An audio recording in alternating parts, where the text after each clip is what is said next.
All right, hey. So new face on the channel. And today I'm going to be going over my own personal Youthberk deck profile. This is post set 13 with all the new updates and stuff, as you can see by the mat.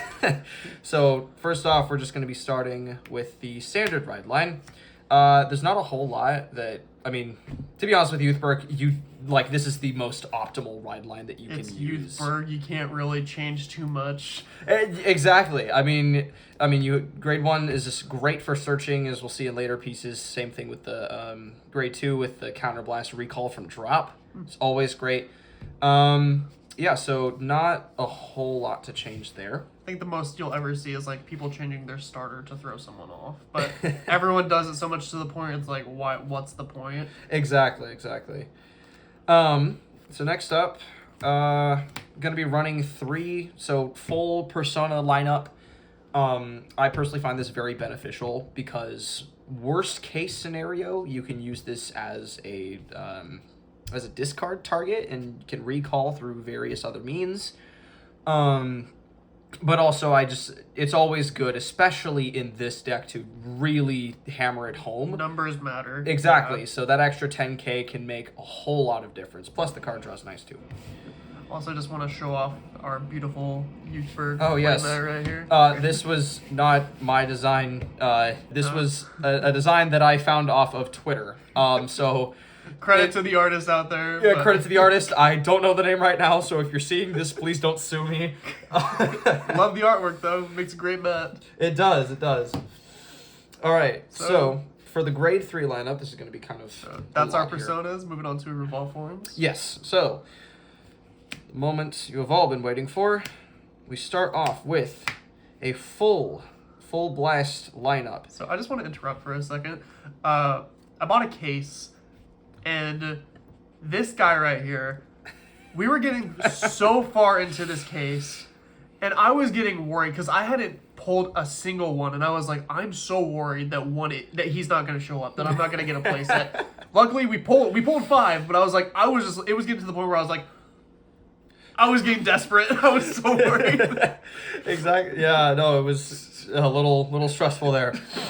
Okay, so I run full blast because, to be honest, this is your main target. If you are not seeing this, you are not hitting your optimal numbers in my opinion. It's your boss unit. Yeah. Exactly. So you want to be seeing this as much as possible and be drawing into it as much as possible.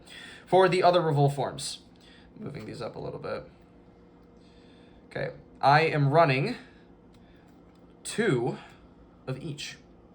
Now, with a lot of the other lists that I've seen, some will run, 1 Zest. That's what I've seen too, yeah. I mean, I've actually even seen some run 1 Zest, 1 Gust in favor of a few other support pieces. I think that'd be too scary for me. I can understand, maybe 1 Zest, but I think 2... I've always been comfortable in a lot of my deck profiles. I think you guys see I run a lot of, 3 and 2 ofs.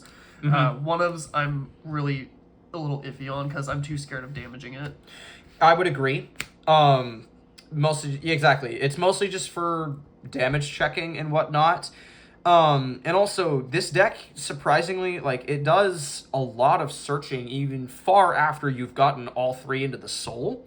And so what I personally like to do is, if I already have all 3 in the soul, if I know that there are these extra copies in the deck, I will purposefully search them out and put them into the soul or into the hand or whatever, just to deck thin. So it'll be easier to get triggers and it'll be easier to get guard power and whatnot. And you guys can still go into these guys if you need to. Oh, but totally. You want to go into this guy just because of his effect, too, if you want to read off his effect. Yeah, oh, yeah, sorry, I forgot to be reading off effect. For those of you that don't know, Full Blast's effect is when placed during a Revol form, you can counterblast 1, and then you perform all of the actions of every other Revol form in your soul. So, for example, if you have Zest, that gives you +1 critical. Gust gives you +1 drive, which, yes, that does allow you to still use the Sequana combo. So you get the twin drive. Yes. And then Tempest just allows you to freely send any of your opponent's rear guards to the bottom of the deck. So it's just very utility, and it's a lot of benefits. The coup de grace, though, is that if you have all 3 of them in your soul, not only do you get all 3 of those effects, you also give 15k to the front row, which when paired with Fregosa, the grade 2 support, which we're going to see a little bit later, that like those 2 become 30k base. It's absolutely insane, which is again why I run max Persona, because just on top of Persona Red, that's even higher. Yeah, exactly, because like this one would get to 38, 2 crit, twin drive if you do the Sequana combo. Like it's just absolutely nuts. So yeah, this is just my lineup. Obviously, feel free to run whatever you want, but I prefer to be a little bit more safe with this. It's good to play safe sometimes. Exactly. Oh, also, 2 of these as a tech option with the new 54 limit rule change.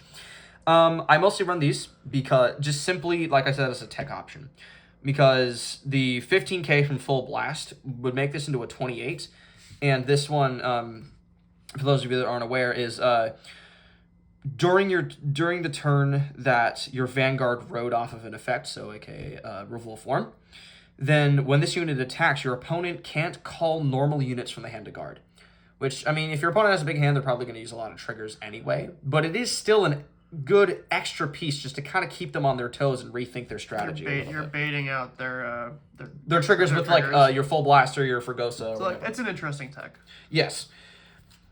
And for the grade 2 lineup, going to be running 4 Fregosa, and also part of the new limit changes, 2 Schneisel. So Fregosa is no-brainer at 4, and for those of you that don't know, this is when it is placed, since if you have a Vanguard with Youth in its card name, you can Soul Blast 1, search your deck or drop zone for 1 Revol form and put it into your soul.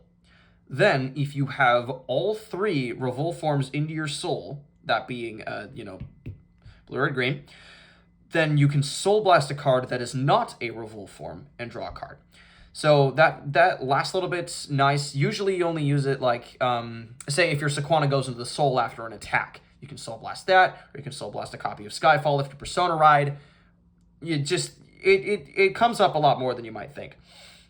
Oh, and also a cool cycle thing that you can do that I found is you can just soul for the first part of the effect, Soul Blast a Revol form, and then just immediately add it back in to just get that free Soul Blast and draw.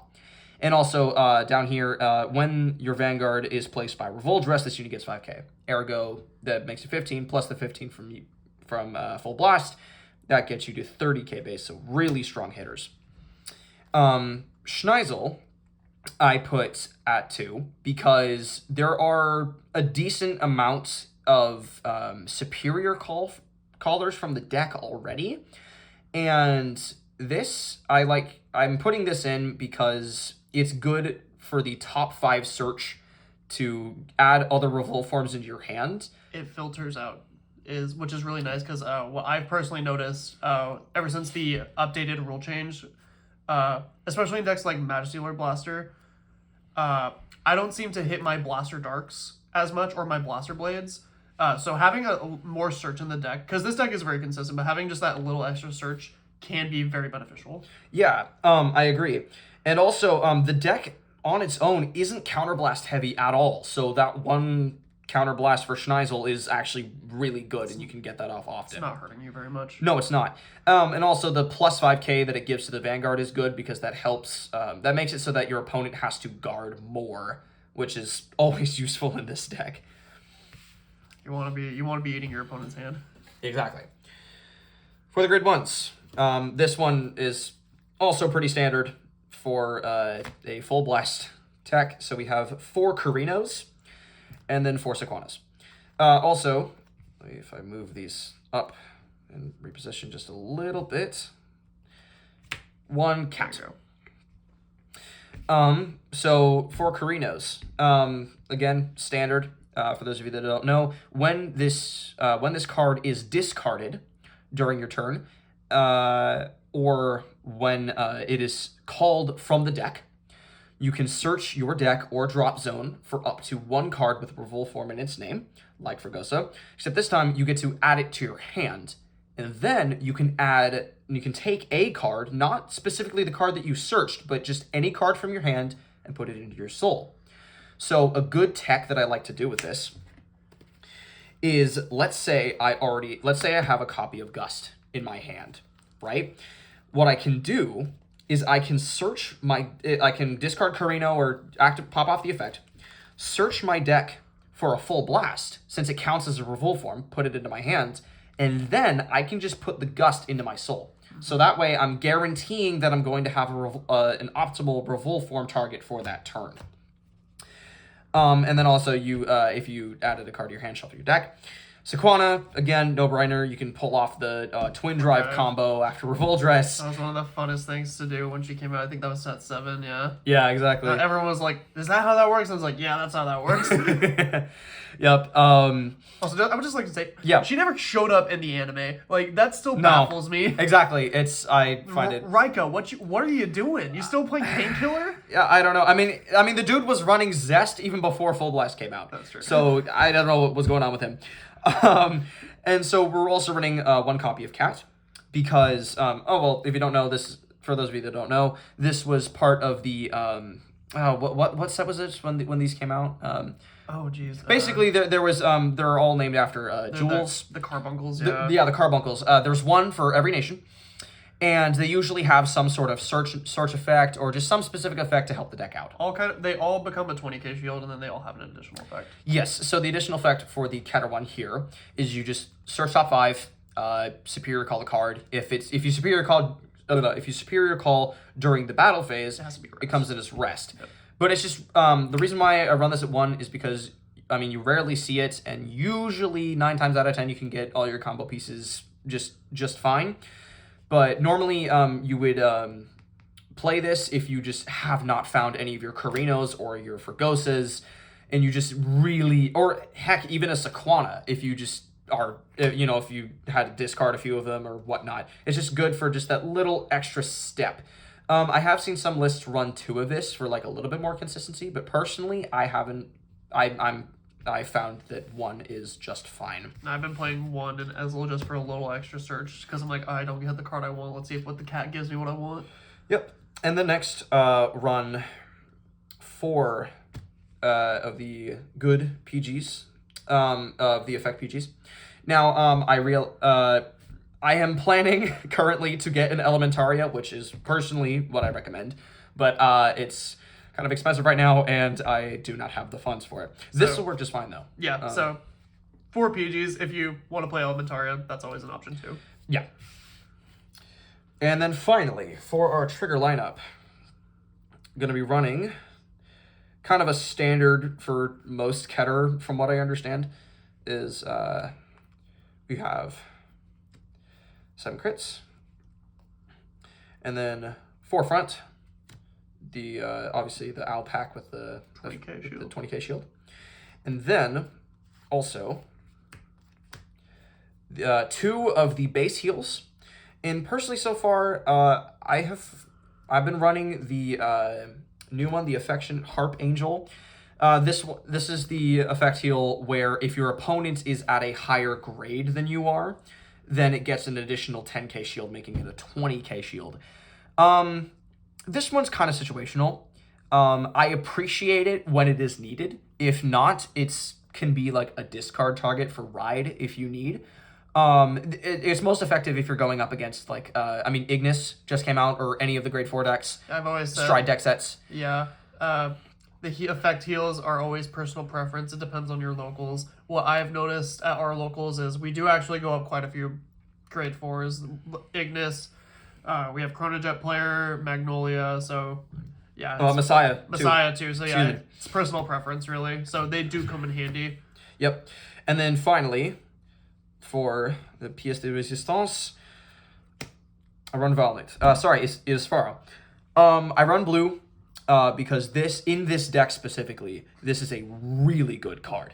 The extra crit is always nice, but mainly the recursion of just any card from your drop zone, like just add any card from your drop back to your hand, is super nice. Like if you have an extra copy of Skyfall that's in your drop, if your opponent looking at you, took out most of your rear guards that you really wanted. If you use a Straw Virina to nuke the board. Exactly. Then this will definitely get you your like a Fregosa back or a Sequana if you really need it. Or especially though, if you you damage checked and then healed a full blast, like getting another full blast in your hand is always appreciated. So yeah, that is it for my deck list. Really excited to be here. This is my first time on this channel. Welcome to the TheInfinityBreaker. Yes, and I am hopefully going to be here a lot more. So, all right. Before we close out, I just have one question to ask you. Mm-hmm. Is it true? Is it Youthberk full brick? Personally, or is it Youthberk full cope? I say not. I have actually been finding a lot of success with this deck in terms of getting all three into the soul, and if not, I'll at least get a zest or a gust. So it's almost full value every single time on your first grade 3 turn. I definitely think that this deck can compete. It's very fast. It can strike hard if you need. The only problem is strategy when it comes to keeping your pieces on the board and knowing when to guard, when to not, and all the traditional strategy stuff. So yes, 10 out of 10 would recommend. All right, you heard it here, folks. Right. Thank you guys so much for watching. Please like, comment, subscribe, and we'll see you in the next one. Later.